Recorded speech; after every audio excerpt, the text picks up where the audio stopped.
Si Enzo Soriano ay isang kargador. Kilala siya sa pagiging mabait. Ngunit ang buhay niya ay nagbago nang makatagpo siya ng isang babae. Nabighani agad siya rito simula ng araw na iyon. Pero naging komplikado ang sitwasyon at ganoon na lang ang gulat niya nang malamang sekretarya ito ng tunay niyang ama.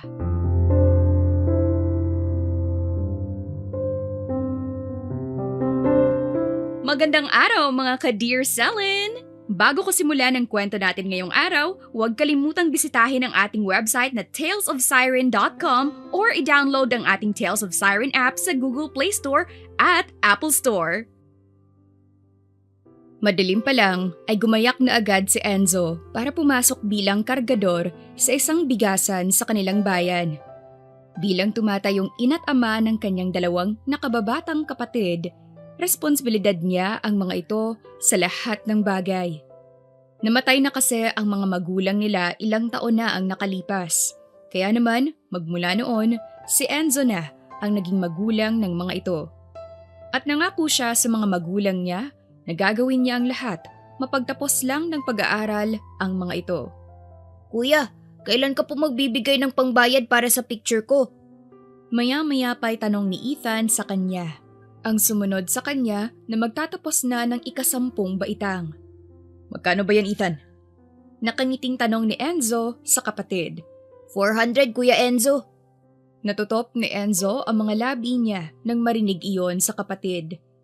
Hindi niya alam ang sasabihin niya lalo pat hindi sapat ang pera niya ngayon para mabigyan ito ng kailangan nito lalo pat nagbayad siya ng kuryente at ilaw nila kahapon.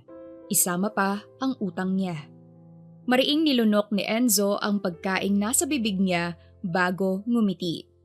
Pasensya ka na Ethan ah, gipit si kuya ngayon eh. Kailan ba ang deadline yan? Ngayong linggo, Kuya. Yun naman pala eh, Miyerkules lang ngayon. Kayang-kaya yung ibigay sa'yo ni kuya sa Biyernes. Aniya bago inayos ang buhok ni Ethan. Nakangiting tumango si Ethan kaya naman bumaling naman siya sa bunso nilang kapatid na si Eric. Kumusta naman ang pag-aaral mo, Eric? Totoo nga ba na naka-95 ka sa math? Kasalukuyang nasa ika-6 na baitang si Eric at katulad ni Ethan, graduating na rin ito. Masayang ngumiti si Eric. Opo, Kuya Enzo. Naka-93 nga rin po ako sa English eh. Sabi po ng teacher ko sa akin, ang galing-galing ko raw po. Kuya, iti-treat mo po ba ako? Oo naman, Eric. Isi-celebrate natin yan kahit simple lang. Pag-iigihan nyo ang pag-aaral nyo ah.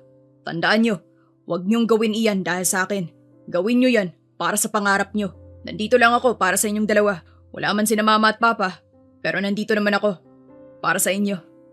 Usal ni Enzo. Nakangiting tumango ang dalawa bago tumayo sa kinauupuan at inalayan siya ng mahigpit na yakap. Matapos ang tagpong iyon, nagpatuloy na sila sa pagkain bago nagayos. At dahil walking distance lang ang school ni na Ethan at Eric, hindi na ito hinatid ni Enzo. Gumayak na rin siya bago pumasok sa kanyang trabaho. Ang lakas mo naman, Utoy.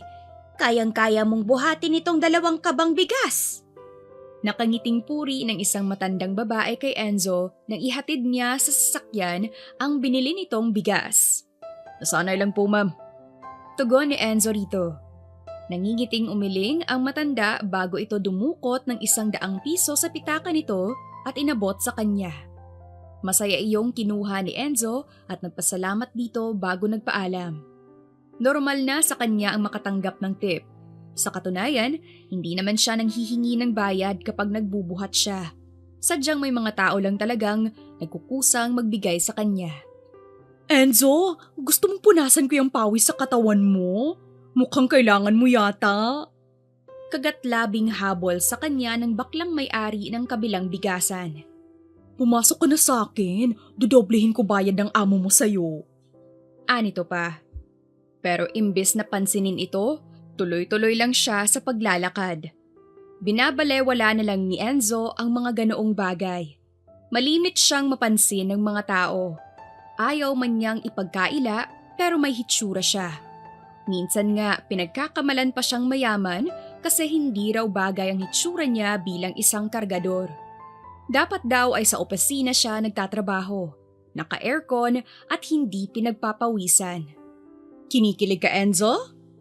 Untag sa kanya agad ni Shirley, ang may-ari ng bigasang pinagtatrabahuan niya. Bakit naman ako kikiligin, Madam Shirley? Naiiling niyang tanong dito habang pinupunasan ang pawis niya sa katawan.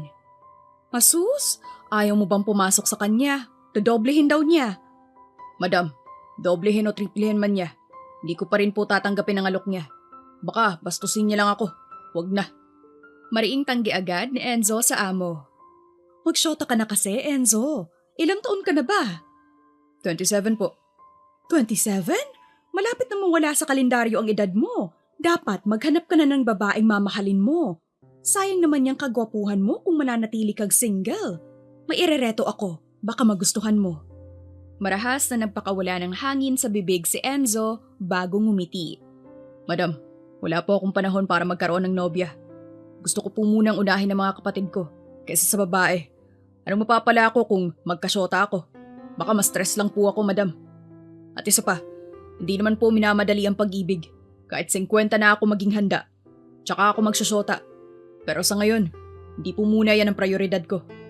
Walang nagawa si Shirley, kundi ang tumango sa tinuran niya. Kamusta na pala ang mga kapatid mo? Pag-iiba nito ng usapan. Mabuti naman po sila, madam. Nga pala, nakakahiyaman po. Baka pwede po akong mag-advance ng sahod ko. Kailangan lang po kasi ni Ethan. At gusto ko rin pong lumabas kami kasi matataas pong marka ang nakuha ni Eric. Pakiusap ni Enzo sa amo. Sandali siya nitong tiningnan bago ngumiti. Ang hina mo talaga pagdating sa akin, Enzo. Sabihin mo lang kung magkano at para mabigyan kita. Malapad na ngumiti si Enzo at sinabi niya kung magkano ang kailangan niya. Ibinigay naman ng amo niya ang halagang kailangan niya kaya pagkaawas ng pagkaawas niya, umuwi agad siya at pinagbihis niya ang mga kapatid niya para lumabas at i-celebrate ang hindi lang tagumpay ni Eric, bagkos pati na rin tagumpay ni Ethan. Kuya, mas masaya sana tayo kung buhay sina mama at papa, no? Kamusta na kaya sila ngayon? Ang tagal na rin pong wala sila. Maya-maya pa'y usal ni Eric. Tama ka, Eric. Mas masaya nga kung nandito sila. Pero wala eh. Ganyan talaga ang buhay. Pero hiyaan nyo, kahit wala sila, gagawin ko pa rin ang lahat maging masaya lang kayo. Basta't magsikap kayo sa pag-aaral nyo. Dahil gagawin ko ang lahat, mapagtapos lang kayo. Mangako kayo sa akin, Eric at Ethan. Pangako, Kuya Enzo! Pangako rin po, Kuya Enzo! Malapad na ngumiti si Enzo. Dito nga kayo, yakapin niyo ko. At inangat niya ang mga braso niya. Masayang tumayo ang dalawa niyang kapatid at sabay na lumapit sa kanya bago siya mahigpit ng niyakap. Masaya siya dahil hindi naging hadlang ang pagkawala ng mga magulang nila para hindi magpatuloy sa buhay. Nalugmok man sila noong una pero masaya naman sila ngayon kahit sobrang hirap ng buhay. Kaya mo ba yang buhatin? Iwan mo muna yung isa tapos balikan mo na lang. Suhestyon ng ginang kay Enzo nang iatang nito sa magkabila nitong balikat ang 2 sako ng bigas. Nakangiting umiling si Enzo. Kayang-kaya ko to, ma'am. Sa laki ng mga muscles ko, hindi ko pa mabubuhat. Sige na, ma'am. Lead the way. Sabay kindat niya rito. Natawa na lang ang ginang sa kanya bago ito naglakad. Tahimik lang itong sinundan ni Enzo hanggang sa bigla na lang natusok ng bakal ang isang sakong buhat niya dahilan para bumuhos ang laman noon. Sakto namang dumaan ang isang babae kaya bumuhos dito ang bigas. Dali-daling binitiwan ni Enzo ang mga sakong dala niya bago inalam ang lagay ng babae. Ayos ka lang, miss? Nag-aalala niyang tanong dito. Dahan-dahang nag-angat ng mukha sa kanya ang babae at tila tumigil sa pag-inog ang mundo niya nang makita ang napakaganda nitong mukha. Nabighani agad si Enzo roon. Pasensya na, miss. Hindi ko sinasadya. Ayos ka lang ba? Sabi niya rito. Pero imbes na umimik, tumalikod lang ang babae. Pero bago pa man ito makatalikod sa kanya, nakita niya ang ID nito. Daisy. Iyan ang pangalang nakita niya. What happened? Are you okay? Untag sa kanya ng babae. Kaunti lang naman po ang natapon, ma'am. Papalitan ko na lang. Wag na, ihatid mo na yan sa sasakyan ko. Nakangiting tumango si Enzo bago muling binuhat ang mga sako at sumunod sa babae hanggang sa makarating sila sa kotse nito. Ipinasok niya sa compartment ng kotse nito ang bigas at nagpasalamat nang bigyan siya nito ng tip. At habang pabalik si Enzo, malapad siyang nakangiti habang iniisip ang babae na si Daisy. Kahit ilang segundo niya lang ito nakita, nahulog na agad ang loob niya rito. At hinihiling niya ay sana muli itong makita. Ano bang klaseng gayuma ang taglay ng babaeng iyon para mahulog siya ng ganito kabilis? Kahit nang makauwi na si Enzo, hindi pa rin niya mapigilang iwaksi ang napakagandang mukha ng babae sa utak niya. Sigu-segundo siyang napapangiti sa tuwing naiisip niya ito. Kuya Enzo, anong nangyari? Bakit mukhang masaya ka? Kanina ko pa kasi napapansin na nakangiti ka. Puna ni Ethan sa gitna ng pagkain nila. Wala. Mariin niyang tangge sa kapatid. In love yata si Kuya Ethan. May pang-aasar namang tura ni Eric. Anong in love ka riyan? Saan mo natutuwan yan, ha? Tanong niya kay Eric na nakabungis-ngis lang. Bakit namumulay ang mukha mo, Kuya? Usisa ni Ethan may halong pang-aasar sa tinig nito.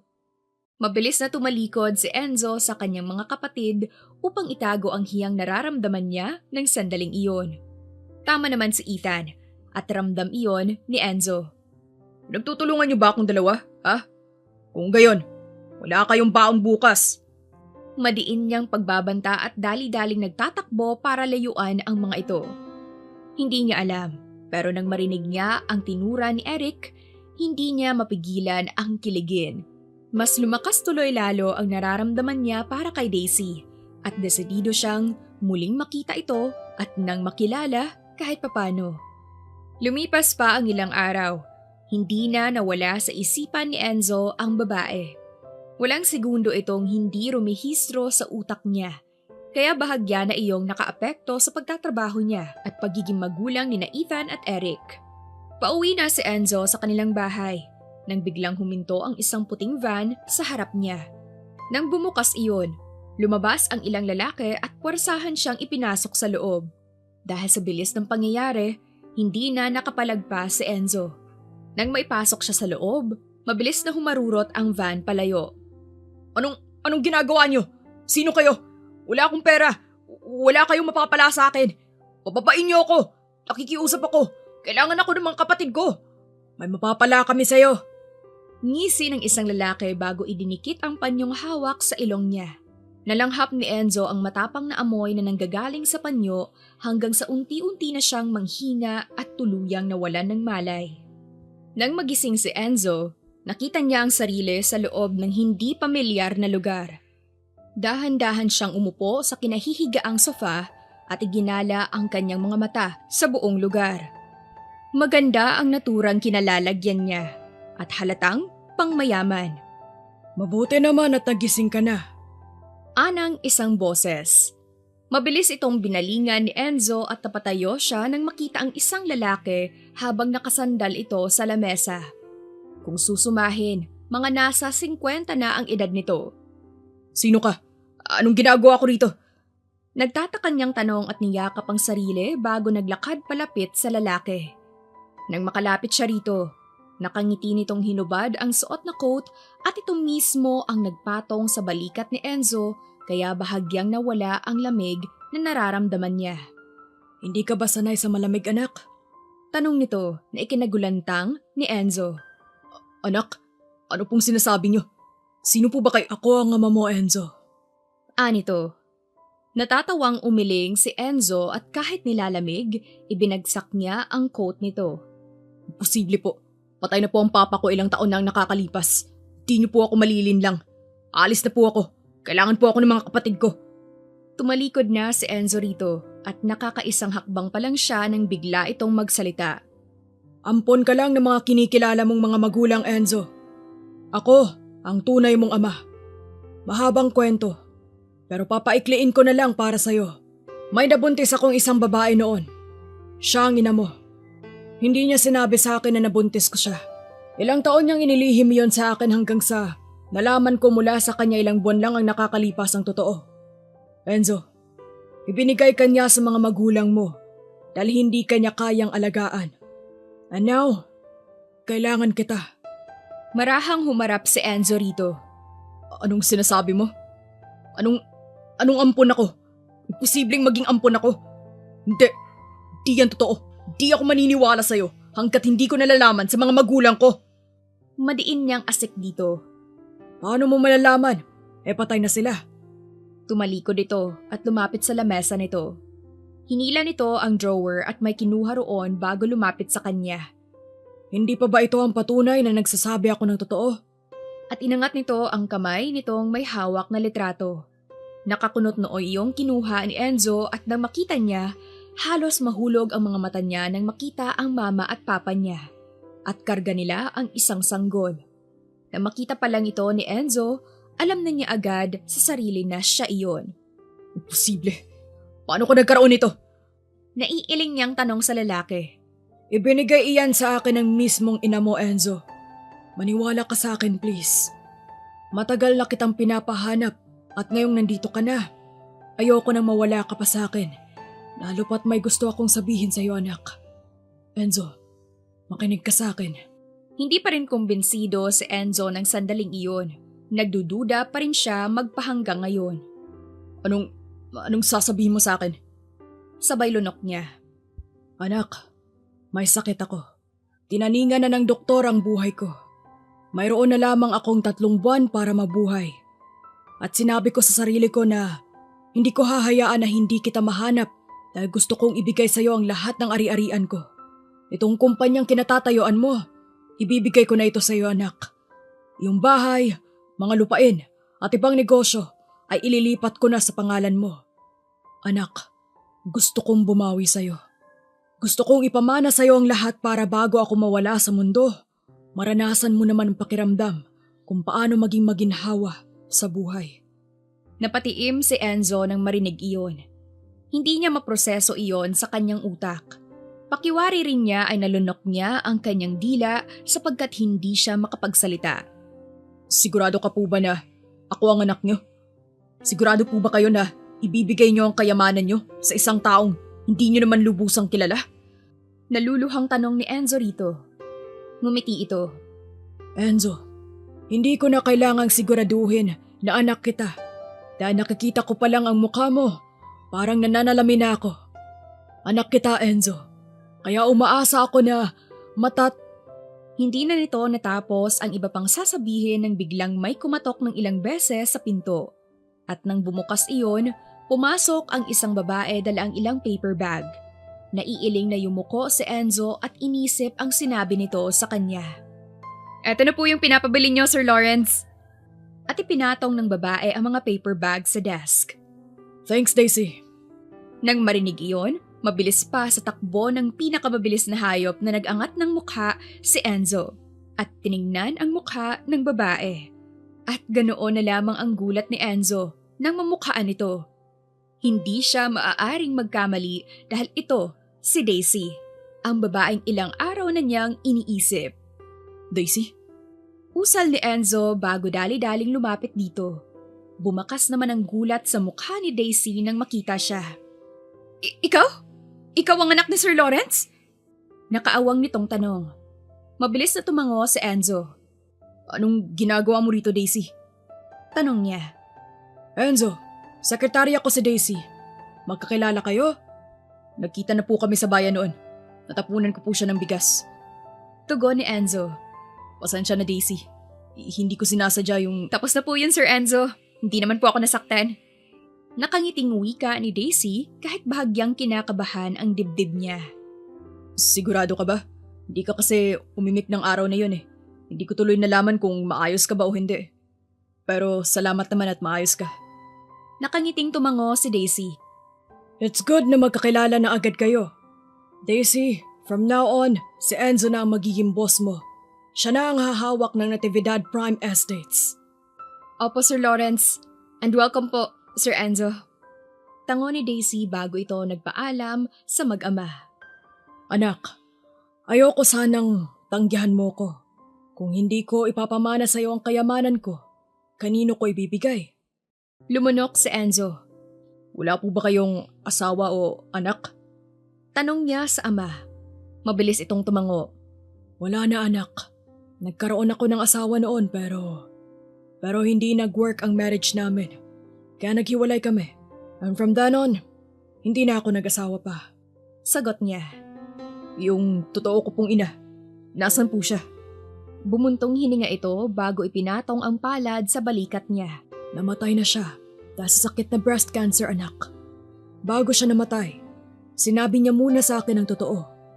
Pero kung hindi ka pa rin kumbinsido na magama tayo, pwede man tayong magpa-DNA test.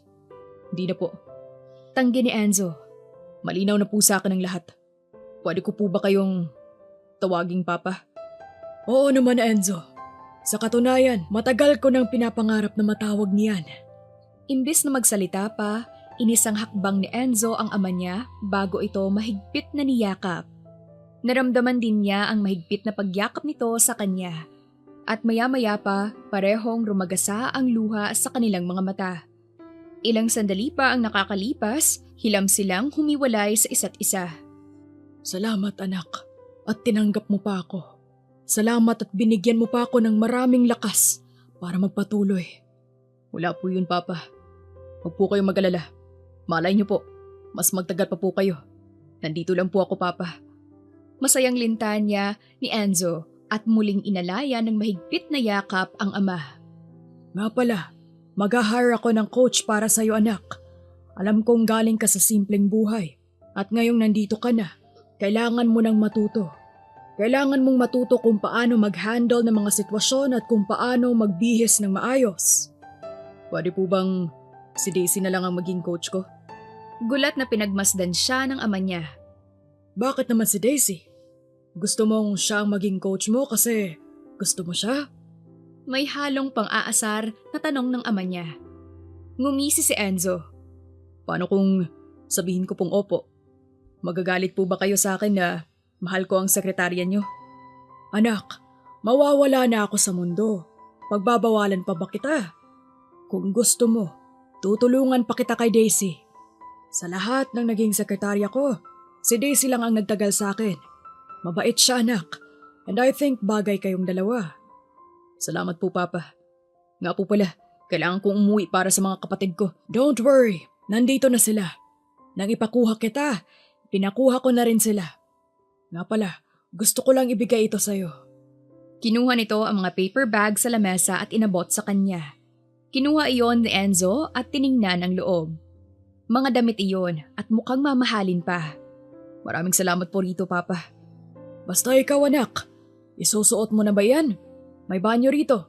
Pagkatapos mo, ihahatid ko na kayo ng mga kapatid mo sa magiging bagong bahay nyo. Nakangiti lamang na tumango si Enzo sa kanyang ama bago dinako ang pintong itinuro nito. Nang makapasok siya, sinaraduhan niya ang pinto bago sumandal doon. Hindi may paliwanag ni Enzo ang nararamdaman niya ngayon. Masaya siya dahil sa matatanggap niya. Pero malungkot siya dahil mawawala na ang papa niya. Pero para kay Enzo, wala siyang sasayangin sa mga nalalabing oras nito sa mundo. Susuportahan niya ito sa bawat oras at ipaparamdam dito na hindi ito nag-iisa at kung gaano niya ito kamahal. Hindi makapaniwala si Daisy na siya ang pinili ng boss niya bilang coach nito. Hindi naman mahirap ang gagawin niya. Kailangan lang niya itong sanayin sa mga bagay na hindi nito alam. Nagtataka siya sa desisyon nito pero hindi siya makahindi, lalo na't kinausap siya ng ama nito ng masinsinan. Tinanggap na lang niya para hindi sumama ang loob nito. Sa laki ng mundo, hindi niya inakalang dito pa sila magkikita. Hindi rin naman siya umaasang muling magkita sila. Pero sadyang mapaglaro ang tadhana. Lalo pat gulat siya nang malamang anak ito ng isa sa pinakamayamang tao sa bansa. Bagay ba sa akin, Daisy? Nakangiting tanong ni Enzo matapos isuot ang coat. Ngumiti si Daisy. Opo, Sir Enzo. Bagay na bagay po sa inyo. Ang lakas ng dating nyo. Salamat, Daisy. Kung hindi dahil sa'yo, hindi ko malalaman ang dapat isuot. Ganun pala yun. Araw-araw ako magsusuot ng coat. Hindi ako sanay. Ganun po talaga, Sir Enzo. As the new owner of Natividad Prime Estates, kailangan po. Kahapon lang nailipat sa pangalan ni Enzo ang kumpanya. Simula ngayon, responsibilidad na niya ito. Nakalis na ba sina Ethan at Eric? Tanong ni Enzo. Yes po sir, naihatid na po sila ni Mang Obet. Tara na po. Tumango si Enzo, kaya naglakad na palabas si Daisy. Kasunod niya ito. Pagbaba, binuksan niya ang backseat ng kotse. Pasok na po kayo Sir Enzo. Salamat Daisy. Sinaraduhan niya ito bago sumakay sa driver's seat. Tara na po Mang Melchor. Tahimik si Daisy habang nasa biyahe. Paminsan-minsan tinitingnan niya ang boss niya sa rear view mirror at nahuhuli niya itong nakatingin sa kanya. Ayaw niyang mag-assume, pero parang may something. Sunod-sunod siyang napailing. Pagdating sa kumpanya, dumiretso sila sa opisina ni Enzo. Anong gagawin natin dito, Daisy? I'll be your etiquette coach today, sir. Turuan ko po kayo ng proper manners, dining etiquette, at social protocols. Nakangiting tumango si Enzo at umupo sa swivel chair. Let's start, Daisy. Sabay kindat nito. Natatawang napailing si Daisy. Alam ko namang may manners na kayo, Sir Enzo, pero ituturo ko pa rin po. Oo naman, pinalaki akong mabait ng kinikilala kong mga magulang. Hindi man sila tunay kong magulang, pero wala ang Enzong ito, kung hindi dahil sa kanila. Halata naman po. Nang makita pa lang kita noon, alam kong mabait na po kayo. Napatawa si Daisy. Pero mahalaga pa rin matutunan ulit ang tamang manners. Una, always say thank you kapag nagpapasalamat at please kapag nagre-request. Hindi ba't normal na yun? Tama po, pero may mga taong walang tamang manners. Ayaw naman po nating gayahin sila, di ba? Sagot ni Daisy. Tumango si Enzo. Masusunod, Daisy. Next, mag-sorry kapag may nagawang mali. Hindi natin pwedeng itanggi ang kasalanan natin, lalo na't alam nating may nasaktan tayo. Kailangan nating humingi ng tawad ng may sinseridad. Tumango lang si Enzo kaya nagpatuloy si Daisy. Handshake at bow po. Kapag may na-meet po kayo o ka-meeting sir, importanteng makipagkamay. Sinisimbolo nito na pinagkakatiwalaan niyo sila. Paano ba makipag-shake hands? Ngisi ni Enzo. Iniangat ni Daisy ang kamay. Ilang segundo iyong tinitigan ni Enzo bago niya tinanggap. Ganyan lang po sir. Firm, pero hindi madiin. Tumango si Enzo. Masusunod, Daisy. Next, smile and make eye contact. Kapag may binabati kayo, dapat nakangiti at tinitingnan sila sa mata para ipakita ang confidence at respeto. Ah, ganun ba? Ngumiti si Enzo tsaka tumitig sa mga mata niya. Mariing napalunok si Daisy. Hindi niya alam ang gagawin. Pakiramdam niya na estatwa siya. Nang mailayo niya ang tingin, nakahinga siya ng maluwag. Ganun ba, Daisy? Tanong ni Enzo. Hindi naman po Sir Enzo. Hindi po natin pwedeng tingnan ang isang tao na nang ganon. Hindi po natin pwedeng hayaan na mailang... Naiilang ka ba sa akin, Daisy? Sir? Sagutin mo ako. Naiilang ka ba? Hindi po sir. Mabilis niyang sagot. Hindi makatingin dito. Bakit hindi ka tumitingin? May pang-aasar sa tono nito. Marahas na naglabas ng hangin si Daisy bago nag-angat ng tingin.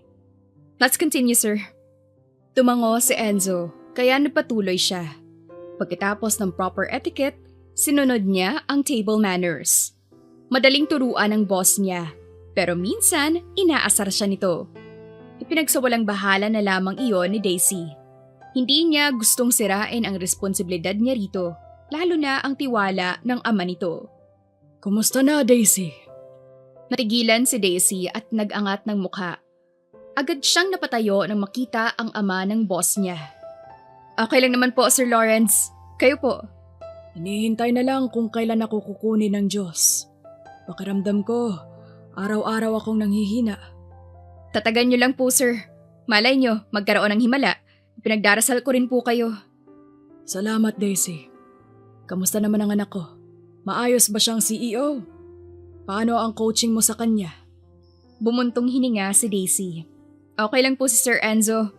Mabilis siyang matuto at naa-apply naman po niya mga tinuturo ko. Ginagabayan ko rin po siya. Mabuti kung ganon.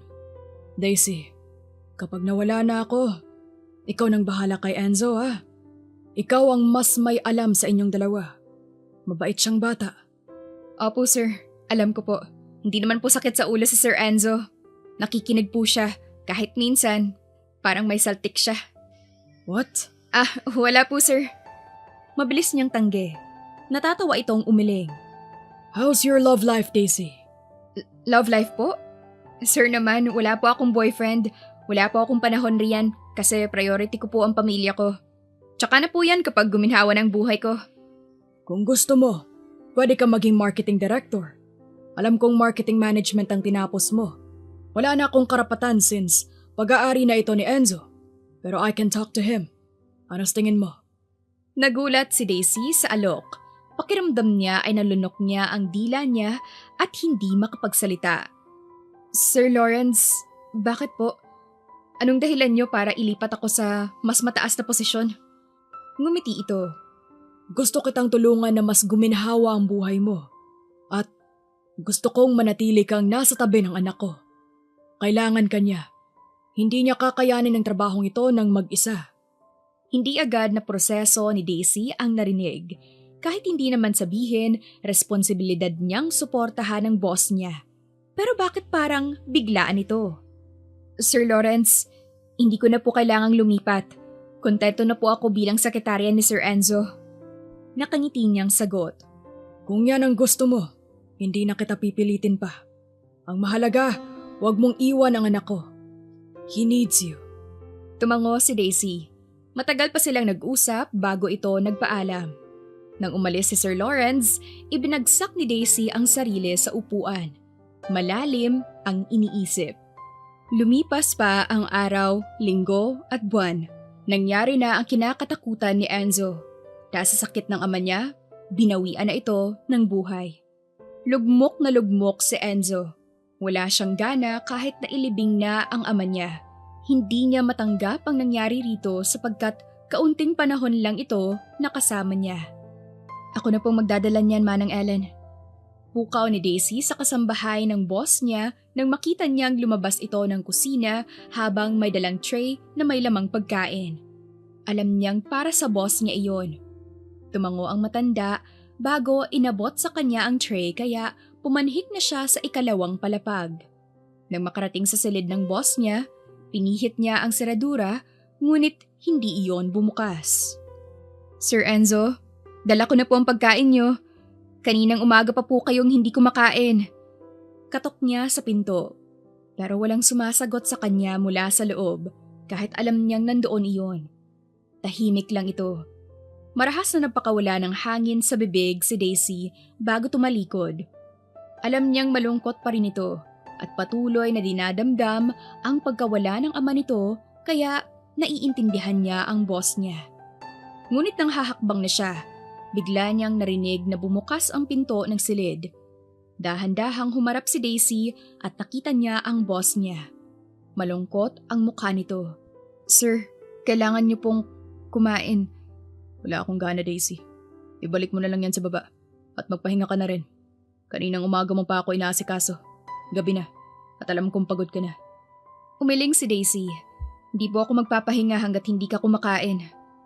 At naglakad siya papasok sa loob kahit walang abiso nito at marahang ipinatong sa nightstand ang tray.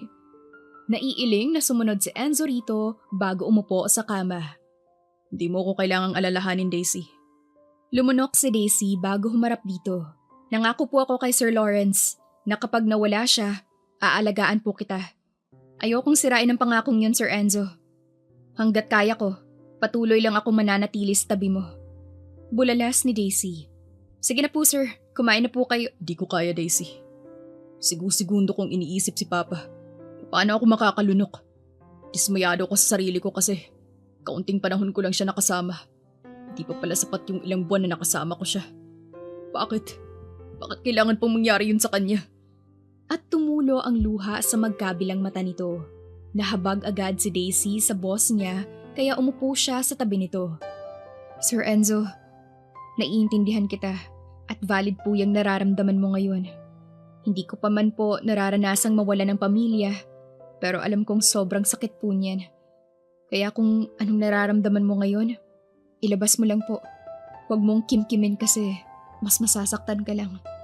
Lumuluhang umiling si Enzo. Di ko na alam ang gagawin ko, Daisy. Napakamalas kong tao na wala na mga taong umampon sa akin. Tapos ngayon, wala na rin ang totoo kong inaatama. Puno ng emosyong salaysay nito. Bumuntong hininga si Daisy. Pero hindi po ibig sabihin yan ay kailangan niyo na pong sumuko sa buhay. Ganyan talaga ang buhay, Sir Enzo. Minsan masaya, minsan malungkot. Minsan, hindi na natin alam kung saan tayo tutungo. Minsan, sadyang mahirap makahanap ng daan. Pero sir, isipin mo na lang ang mga taong nagmamahal sa'yo. Sina Ethan at Eric, nandyan sila. Mahal na mahal ka nila. Paliwanag ni Daisy rito. Tikom ang bibig na umiling si Enzo. Kung pwede ko lang ibalik ang panahon, gagawin ko. Masulit ko lang yung mga panahong kasama sila. Salamat, Daisy. Salamat at hindi ka umalis sa tabi ko simula nung una. Nanatili ka pa rin. Kasi boss kita, sir. Basta't nandito lang po ako kung kailangan mo ako, sir. Huwag ka lang mahiya sa akin. Nakangiting sambit ni Daisy rito. Salamat sa pagpapagaan ng loob ko, Daisy. At bigla nitong isinandalang ulo sa balikat niya. Wala nang nagawa si Daisy ng oras na iyon. Hinayaan na lang niya ang boss niya para mas lalong gumaan ang loob nito. At hindi naglaon, kumain na rin ito. Nalugmok si Enzo nang mawala ang ama niya. Pero nang dahil kay Daisy, na tinulungan siyang makamove on, bumalik na sa dati ang buhay niya. Palagi silang magkasama sa bahay niya, kaya lalong mas gumaan ang loob ni Enzo para rito at lalong lumakas ang pagnanais niyang makasama ito sa buhay niya. Mahal na mahal niya si Daisy, ngunit wala pa siyang lakas ng loob ngayon na aminin ang nararamdaman niya para rito, kaya itinago muna iyon ni Enzo. Mabuti naman po at bumalik na po kayo sa dating ikaw, Sir Enzo. Welcome back po ulit sa Natividad Real Estates. Bati ni Daisy sa boss niya nang lumapit ito sa kanya. Sinalubong niya ito kasama ang iba pang mga empleyado ng kumpanya ng simpleng pagtitipon para i-welcome ito sa muling pagbabalik nito matapos ang halos 2 linggo. Salamat sa inyong lahat. Na-appreciate ko ito. Nakangiting sambit ni Enzo. Tumango lamang sila bago lumisa ng opisina kaya sina Daisy at Enzo na lamang ang naiwan sa loob. Maayos bang tulog mo kagabi, Sir Enzo? Nakangiti niyang tanong sa kanyang boss bago lumapit sa lamesa nito at tinapik ang cup. Ang paborito mong kape, sir. Cappuccino. Nakangiting lumapit sa kanya ang boss bago nito kinuha ang cup at sumimsim doon. Salamat ng marami, Daisy ah. At oo, nakatulog naman ako ng maayos. Akala ko nga'y hindi ako makakapasok kasi sabik na akong bumalik dito. Natatakot ako na baka biglang magmulto si Papa at sabihin pinapabayaan ko ang kumpanya niya. Sabay tawa ni Enzo. Ikaw talaga, sir? Nangingiting usal ni Daisy. Nga pala, may nakaschedule kang meeting mamayang 10:00. Okay lang ba sa'yo ang oras na yon, sir? Or would you like to move it? Okay na ako sa oras na yan, Daisy. Sabay upo ni Enzo sa swivel chair nito. Samahan mo ko ah. Natatakot pa rin akong makipag-meeting eh. Nabablanko minsan ang utak ko. Oo naman, sir. Sekretarya mo ako, kaya responsibilidad ko po yan. Nga pala po, bago ko po makalimutan, may pinapabigay si Sir Lawrence sa inyo. At mula sa bag ni Daisy, dinukot niya roon ang isang maliit na kahon.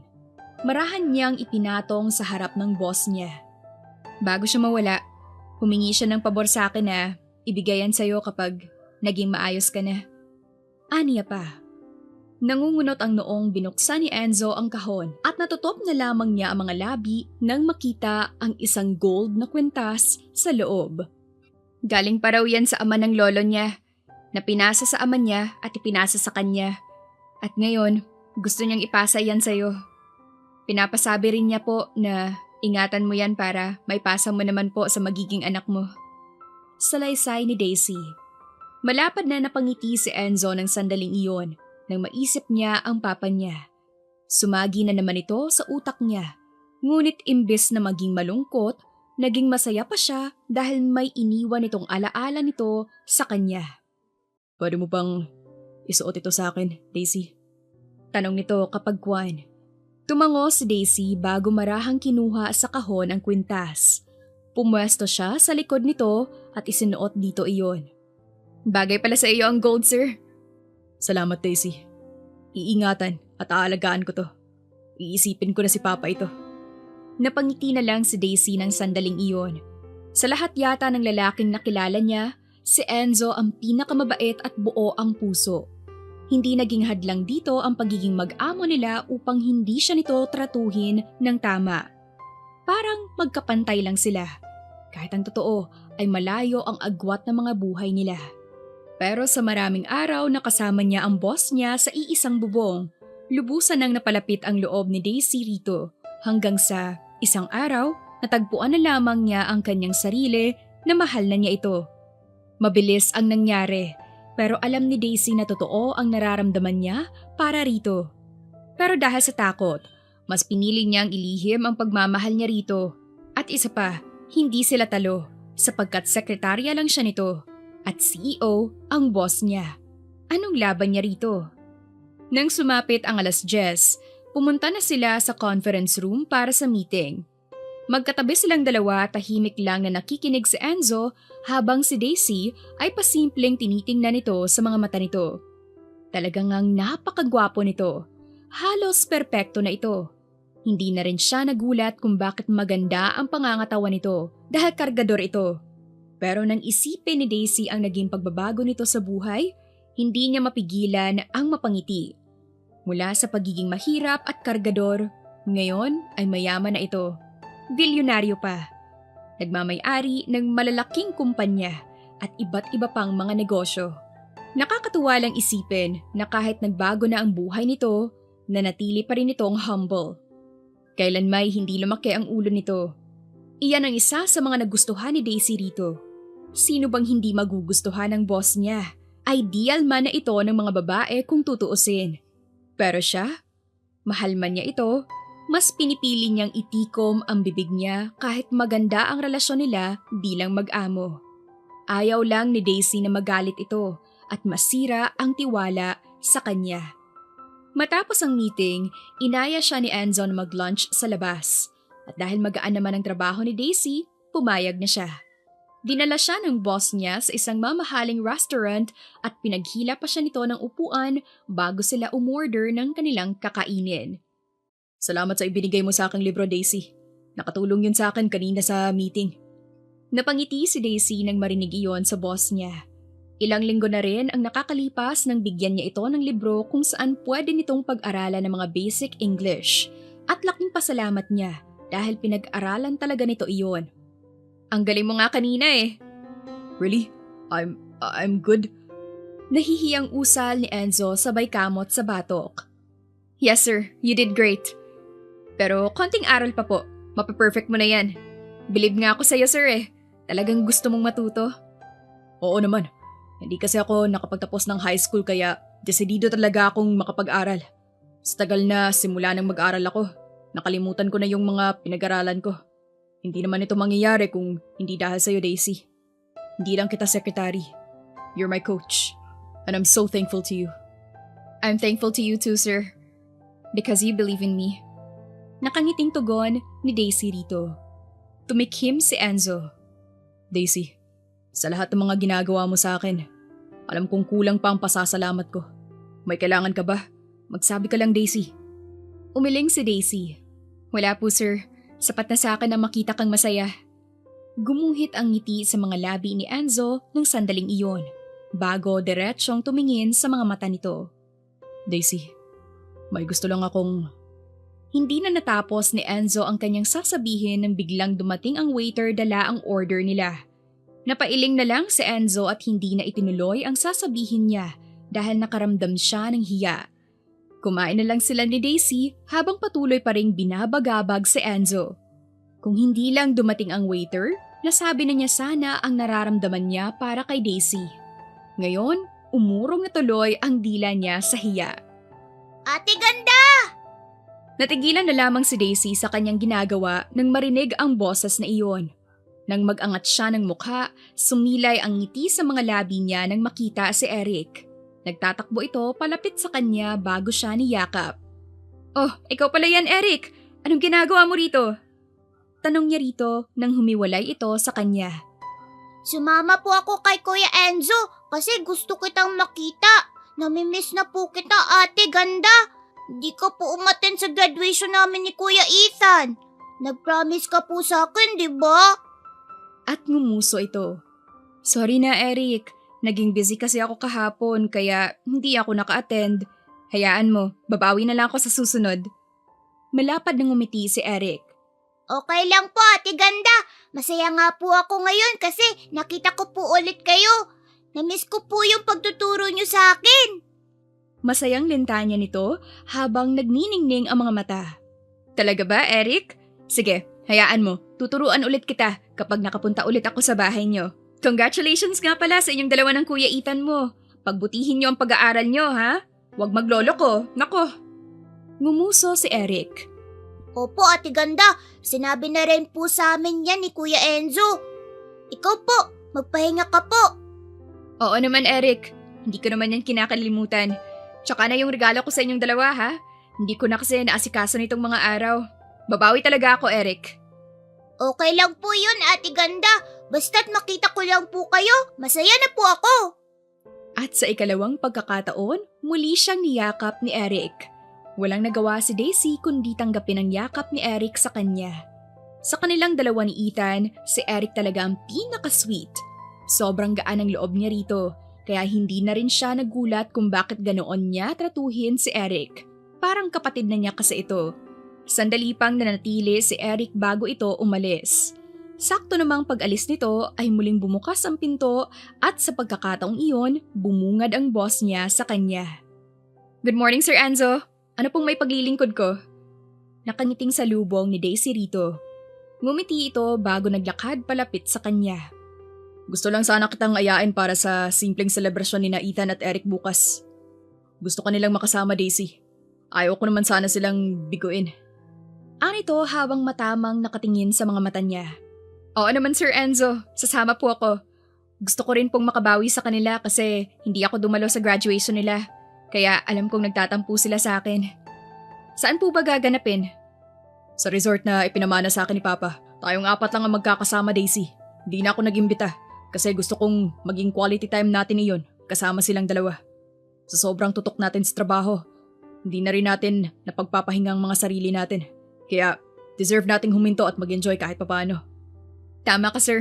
Na-excite tuloy ako para bukas. Sang-ayon ni Daisy rito. Nakangiting tumango ang boss niya.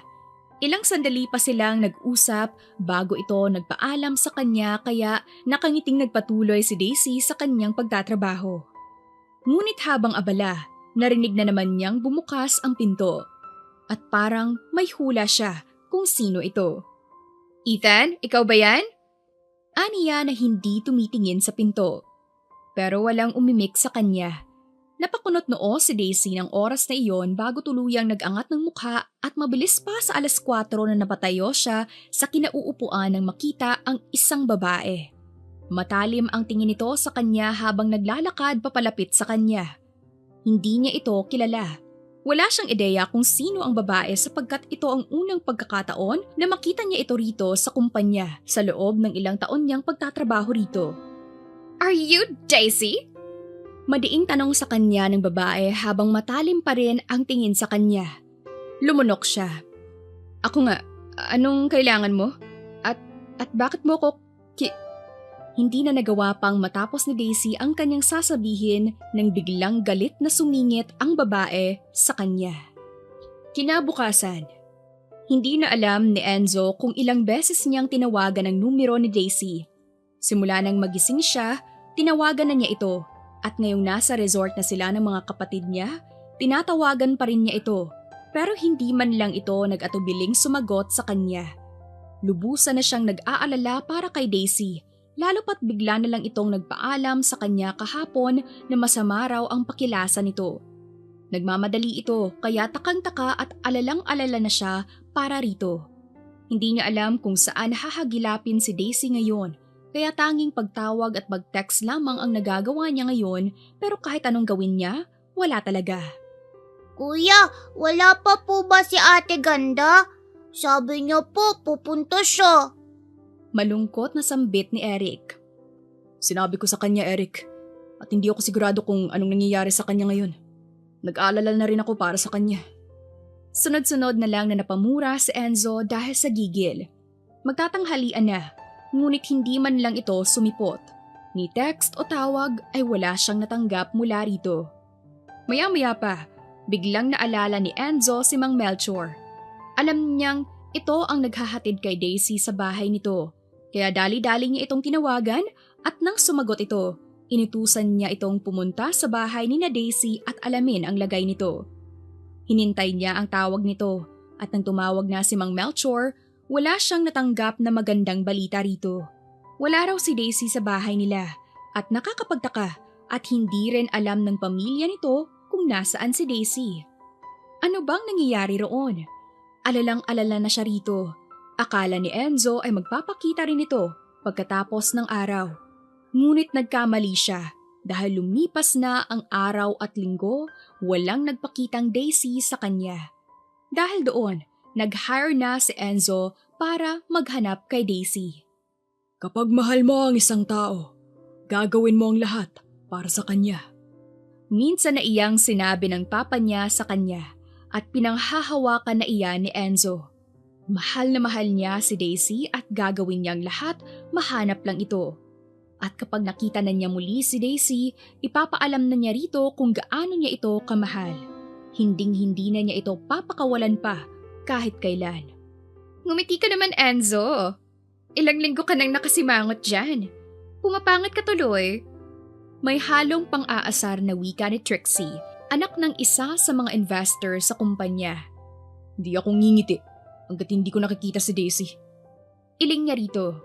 Umirap si Trixie bago ito lumapit sa kanya at ipinatong ang palad sa balikat niya. My God, Enzo! Hindi ba halata na inabandona ka na ng babaeng yun? Umalis siya ng basta-basta.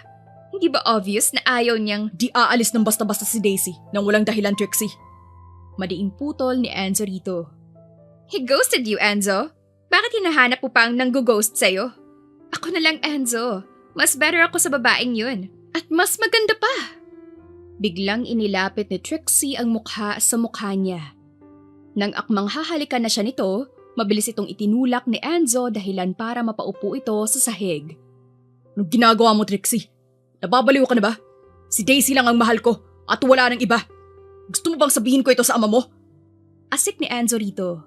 Nangingising tumayo si Trixie. Kahit anong gawin mo, mas better pa rin ako kay Daisy.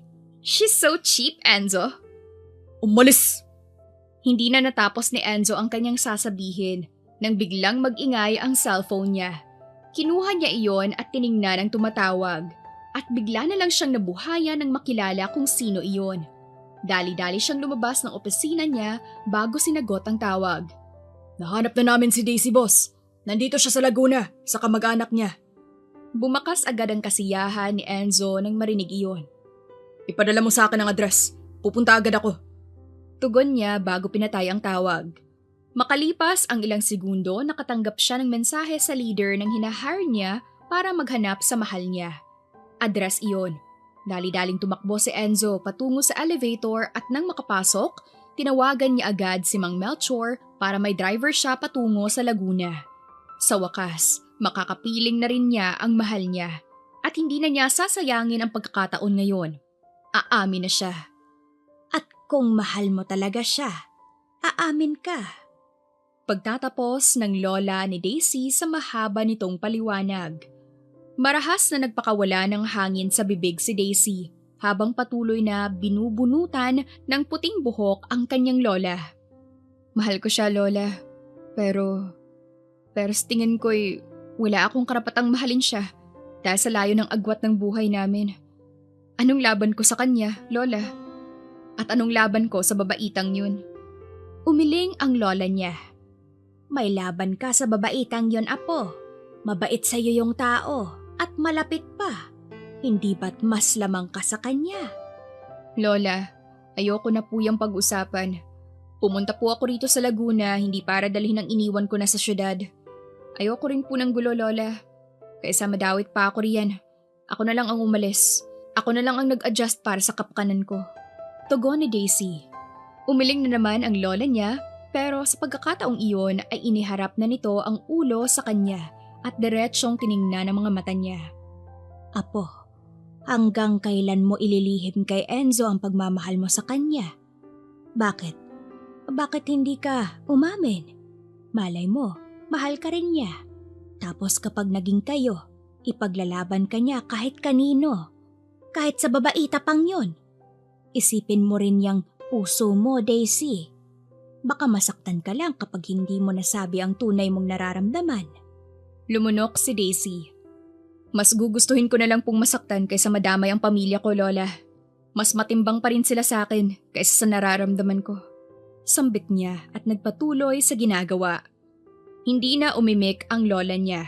Nanahimik na lang ito. Tahimik lang sila ng sandaling iyon nang biglang huminto ang isang pamilyar na kotse sa harap nila. Bumakat ang mga kunot sa noo ni Daisy dahil doon.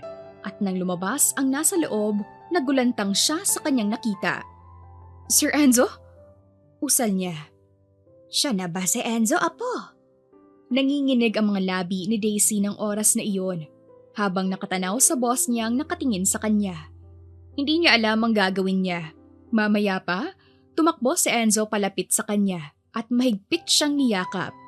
Sa sobrang higpit noon, parang ayaw na siya nitong pakawalan. Mahal kita, Daisy. Mahal na mahal kita. Walang pagdadalawang isip na pag-amin ng boss niya sa kanya habang magkayakap pa rin sila. Napamaang si Daisy ng sandaling iyon at dahan-dahang humiwalay rito. Sir, anong sinasabi mo? Naguguluhan niyang tanong dito.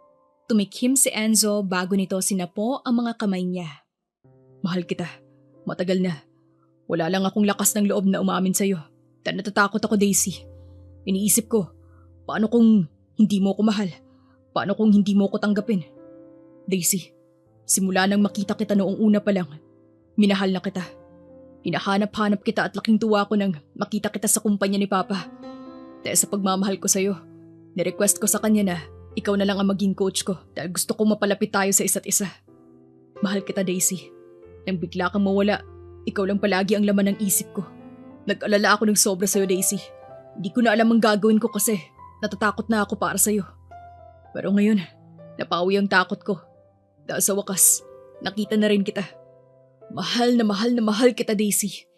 At hindi ko na hahayaang mawalay ka pa sa akin. Mahaba at emosyonal na litanya ni Enzo habang diretsyong nakatingin sa kanyang mga mata. Hindi alam ni Daisy ang sasabihin dahil hindi pa rin siya makapaniwala sa kanyang narinig. Pakiramdam niya ay binabangungot lang siya pero kahit anong gawin niya, hindi pa rin siya nagigising. Naestatwa siya sa kinatatayuan niya. Hindi gumagalaw habang hindi pa rin maproseso ng utak niya ang ginawang pag-amin ng boss niya sa kanya. Nag-ipon ng maraming lakas ng loob si Daisy bago nagsalita. Hindi ko alam kung paano ako magsisimula, Sir Enzo, pero mahal na rin kita. Nagsimula iyon noong mga panahon na magkasama tayo sa bahay mo. Mas napalapit ako sa'yo at mas nakilala kita. Nakalimutan ko na yung relasyon natin bilang mag-amo, sir. Nawala na sa isip ko na boss kita at sekretary ako. Wala rin akong lakas ng loob umamin dahil akala ko hindi mo ako mahal. Natatakot din ako dahil sa layo ng buhay natin sa isa't isa. Bukod sa kailangan kong magtaguyod, wala rin akong maipagmamalaki sa'yo. Kaya sir, mas pinili ko na lang na manahimik kaysa sabihin sa'yo ang nararamdaman ko. Na mahal kita. Nakatiim na tugon ni Daisy habang tumutulo ang ilang butil ng luha sa mga mata niya. At pasensya ka na kung bigla akong nawala. Pinuntahan kasi ako ni Trixie noon at binantaan niya ako at ang pamilya ko, sir. Kapag hindi raw ako lumayo sa'yo, ipapapatay niya raw ako at ang pamilya ko. Mahal ko ang pamilya ko, sir. At hinding-hindi ko isusugal ang mga buhay nila para lang sa pagmamahal ko sa'yo. Mas gugustuhin kong lumayo sa'yo kaysa mawala sila. Pagpapatuloy ni Daisy na lubusang ikinagulat ni Enzo. Binantaan ka ng babaeng yun? Nakatiim nitong tanong. Lumuluhang tumango si Daisy. Sorry, sir. Sorry kung lumayo ako. Hindi na natapos ni Daisy ang iba pa niyang sasabihin nang yakapin muli siya ni Enzo. Di mo kailangan mag-sorry, Daisy. Simula ngayon, poprotektahan na kita. Walang makakasakit sa'yo at sa pamilya mo. Hindi mo kailangang matakot kay Trixie, Daisy. Pwede tayong magsimula at magmahalan ng hindi siya iniisip. Sampit ni Enzo bago ito humiwalay. Paano kung gawin niya ang sinabi niya sa… Takot lang niya. Kapit na kapit ang ama niya sa kumpanya ko. Maayos ang relasyon naming dalawa. Kakausapin ko siya. At kapag hindi niya inayos ang problema ng anak niya, mapipilitan akong magpaboto sa board kung mananatili pa siya sa kumpanya o hindi. Kaya hindi mo na kailangang matakot, Daisy. Nandito lang ako. Ano pang saysay ng pagmamahal ko sa'yo kung hindi rin kita mapoprotektahan? Nawala ang kalungkutang nararamdaman ni Daisy ng sandaling iyon at napalitan iyon ng kasiyahan. Salamat, Sir Enzo. Aniya bago yumakap dito. Ang sweet niyo namang dalawa. Biglang wika ng lola niya. Mabilis na humiwalay si Daisy kay Enzo at nagbaba ng tingin sa lola niya. Lola naman. Ikaw na pala si Enzo. Tama nga ang apo ko. Gwapo ka nga.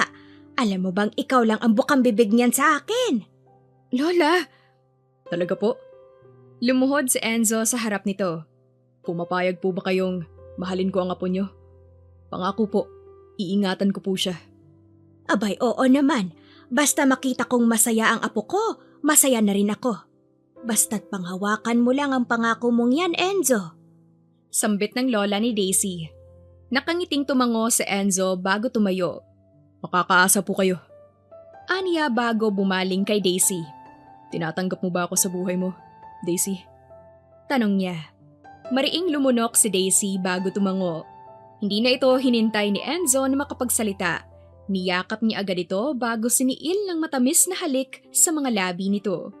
Sobrang saya ng puso niya dahil sa wakas, umamin na rin siya. Ganoon din si Daisy. Masaya siya at dalangin niya na sana'y maging maayos ang pagsasama nila ng boss niya na ngayon ay nobyo na niya.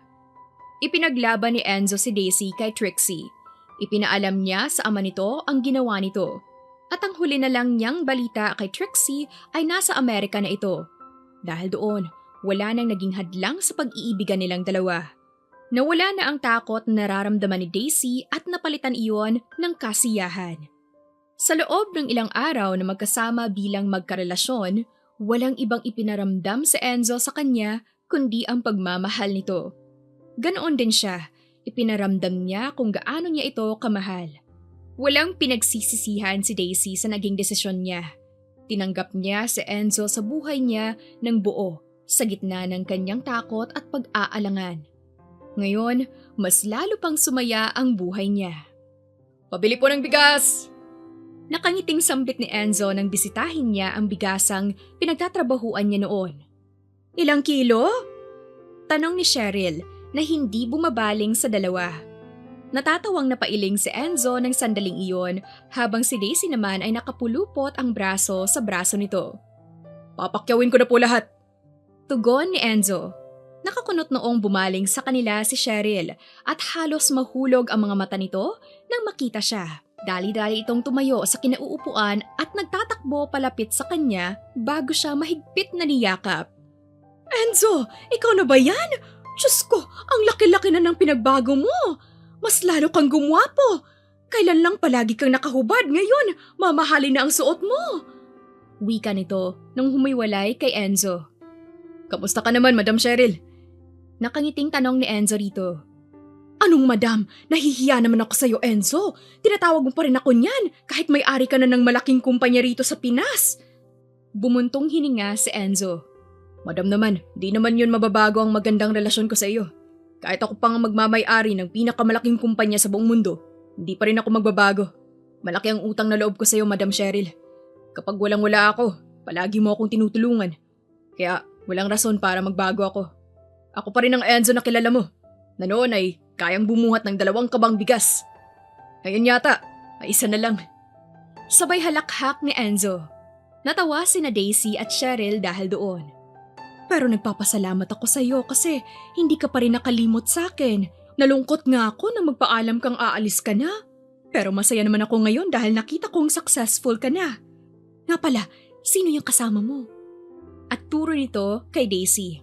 Si Daisy, madam. Girlfriend ko. Pakilala ni Enzo sa kanya. Nakangiting inangat ni Daisy ang kamay sa harap ni Cheryl. Nice to meet you po. Masayang tinanggap ni Cheryl ang kamay niya. Kay ganda mong babae, Daisy. Bagay na bagay kayo ni Enzo. Napangiti na lang si Daisy dahil sinabi nito. Nagkwentuhan pa sila at hindi naglaon ay nagpaalam na rin sila. Pero bago umalis, binigyan ni Enzo ng regalo si Cheryl.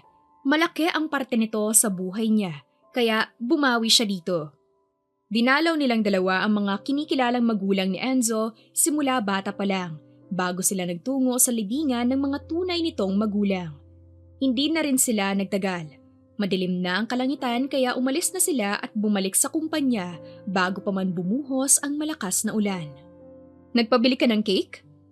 Nakakunot noong tanong ni Daisy sa nobyo nang bumungad sa kanila ang isang cake sa lamesa nito.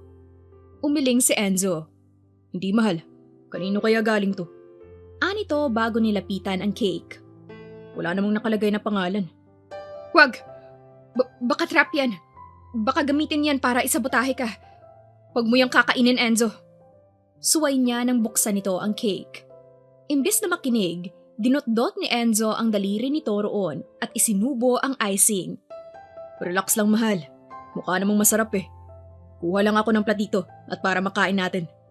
At nagtungo ito sa kitchenette. Sunod-sunod na umiling si Daisy. Bakit naman ito kakainin ng cake na hindi naman ito alam kung kanino o saan galing? Nasisiraan na ba ito ng ulo? Hindi na naman niya ito nasuway pa, lalo na nang hatiinan nito iyon at maglagay sa dalawang platito. Mahal, halika, saluhan mo ko. Wala naman itong lason, masarap nga eh. Ayan ito sa kanya. Bumuntong hininga si Daisy sa kinauupuan bago ito nilapitan. Paano ka naman nakakasiguro na ligtas yan kainin, Aber? Nakapamewang niyang tanong dito. Natatawang umiling si Enzo bago inabot sa kanya ang isang platito. Subukan mo. Pag ako talaga namatay, mumultuhin kita. Naiiling niyang asik sa nobyo bago nagsimulang kainin ang cake. Masarap naman, pero nangangamba pa rin siya. Pero ganoon na lang ang gulat ni Daisy dahil nang sumubo siya sa ikalawang pagkakataon, may naramdaman siya sa dila niya. Nagtataka niya itong kinuha at halos mahulog ang mga mata niya nang mapagtantong sing-sing iyon. Enzo, anong... Will you marry me, Daisy? Buong puso nitong tanong sa kanya habang diretsyong nakatingin sa mga mata niya. Hindi na ako makapaghintay pa, mahal. Alam kong mabilis, pero ang hangad ko lang ay makasama ka habang buhay. Gusto kong bumuo ng pamilya kasama ka. Daisy, pinapangako ko sa'yo na kailanman ay hindi mo pagsisisihan at tinanggap mo ko sa buhay mo. Mahal na mahal kita. Dagdag pa nito na ikinaluha ni Daisy. Ngumiti siya. Oo naman, papakasalan kita. Ano pang saysay ng pagtanggap ko sa'yo kung hindi naman kita papakasalan? Natatawa niyang bulalas. Nakangiting kinuha ni Enzo ang singsing sa kamay niya at isinuot iyon sa daliri niya. Salamat, mahal. Malapad ang ngiti sa mga labing pinakatitigan ni Daisy ang daliri niyang may singsing. Bagay na bagay iyon sa kanya. Kumikinang pa sa tuwing natatamaan ng ilaw. Hindi niya inaasahan na hahantong sila sa ganitong sitwasyon. Akala niya ay simpleng aksidente lang iyong nangyari noon. Ngunit hindi niya alam na iyon pala ang magbibigay daan upang makilala at mahalin nila ang isa't isa. Para kay Daisy, biyaya si Enzo sa kanya. Hindi naman naging madali ang pinagdaanan nilang dalawa bago sila makarating kung nasaan na sila ngayon. Pinaghirapan nila ito at pinaglaban ang nararamdaman nila sa bawat isa. Ngayon, ang tanging hiling lang ni Daisy ay mas magtagal pa ang pagsasama nilang dalawa. Kung maaari nga lang, hanggang sa kanilang huling hininga ay magkasama pa rin sila. Wakas.